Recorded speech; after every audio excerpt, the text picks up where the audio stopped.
Buildup दाखवलेला आहे संभाजी महाराजांचं। त्या गाण्यामध्ये ते लेझिम खेळताना दिसत आहेत।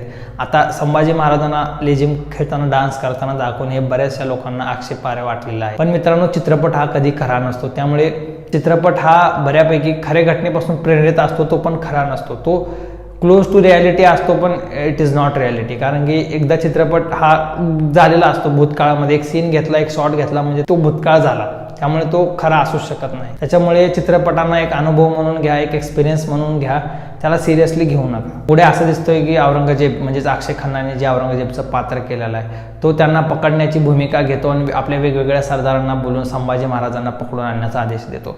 आता अक्षय खन्नाने जी औरंगजेबची भूमिका केली आहे ती पण कौतुकास्पद आहे। त्यांची ती डोळ्याची तीक्ष्णता, त्यांची ती नजर, त्यांचे ते डायलॉग डिलिव्हरी हे अतिशय उत्तम आणि औरंगजेब पात्राला शोभून दिसण्यासारखं आहे। त्याचप्रमाणे आपला मराठी ऍक्टर संतोष जुवेकरही असणार आहे। दुर्दैवाने